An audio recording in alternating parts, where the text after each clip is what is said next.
कार्यक्रम होतोय। या कार्यक्रमाचे आयोजक वसईच्या लोकप्रिय आमदार स्नेहा दुबे पंडित, नाला सोपाऱ्याचे सन्माननीय आमदार माझे मित्र राजन नाईक, भारतीय जनता पार्टीच्या वसई विरार या विभागाच्या जिल्हाध्यक्षा प्रज्ञाताई पाटील, सन्माननीय प्रांताधिकारी शेखर गाडगे, सहकार खात्याचे उपनिबंधक शिरीष कुलकर्णी, आवाजाचं काय येतोय ना? सन्माननीय सीताराम राणे, ठाणे जिल्हा हर्षद मोरे, त्यांची सर्व टीम, व्यासपीठावरील सर्व सन्माननीय मान्यवर आणि स्वयंपुनर्विकास समजून घेऊन इथल्या सर्वसामान्य माणसाला मोठं घर देता येईल का या अपेक्षेनं स्नेहाताईंचं कौतुक आहे की ज्या वेळेला माझ्या अध्यक्षतेखाली अभ्यास गटाची समिती नेमली, मी प्रथम MMR रिजन मधल्या सगळ्या आमदारांना सांगितलं आणि स्वयं पुनर्विकासाच्या अभ्यास गटांच्या बैठकींना स्वतःहून उपस्थित राहणारे आमदार आपल्या स्नेहाताई दुबे पंडित त्या ठिकाणी आहेत। खरं म्हणजे सगळ्यांना कुतूहल आहे, स्वयं पुनर्विकास म्हणजे नेमका काय, तो कसा होऊ शकतो,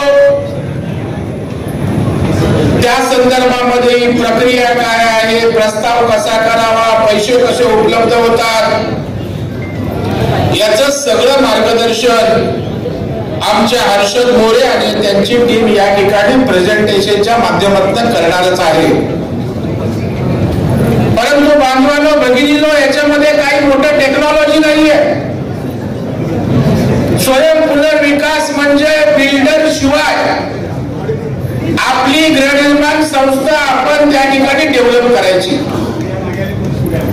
काही मोठी टेक्नॉलॉजी नाही, मोठं सायन्स नाहीये। बिल्डर कशासाठी इमारत पुनर्विकसित करतो? स्वतःच्या फायद्यासाठी। त्याला काही आपल्याविषयी प्रेम नसतं की तुमची उत्तम इमारत झाली पाहिजे, चांगले त्या ठिकाणची दर्जेदार इमारत उभी राहिली पाहिजे। त्याचं लक्ष असते ह्याला एकदा काहीतरी बांधून द्यायचं आणि बाजूला चांगला टावर उभा करायचा, ज्याच्यातनं मोठा मलिदा त्या ठिकाणी आपल्याला कमवायचा आहे। आणि मग आपण त्या ठिकाणी स्वयंपूर्ण बिल्डरकडे आपण विकासासाठी का जातो? दोन कारणांसाठी आपण बिल्डरकडे जातो।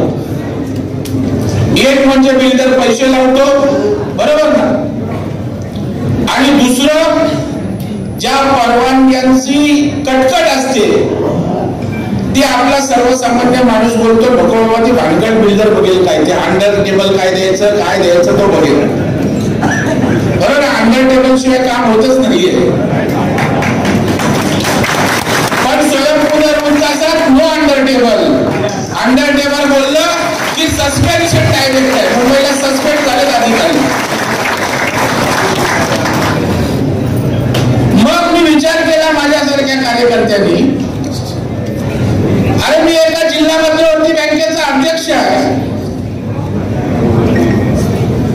15,000 कोटीची उलाढाल असणाऱ्या एक मोठ्या बँकेचा अध्यक्ष आहे। माझ्या बँकेच्या गृहनिर्माण सहकारी संस्था सभासद आहे। मुंबईत अजून अशा प्रकारच्या अनेक गृहनिर्माण संस्था नोंदलेल्या आहेत। 25, 30, 40, 50, 60 वर्ष, अगदी 100 वर्षाच्या इमारती आहेत।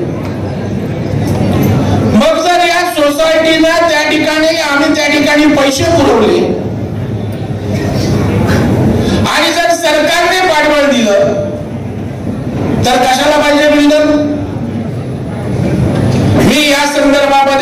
नंतर जिल्हा बँकेचं कर्ज धोरण आणलं की अर्ज कसा घ्यावा, पैसे कसे उपलब्ध करावे,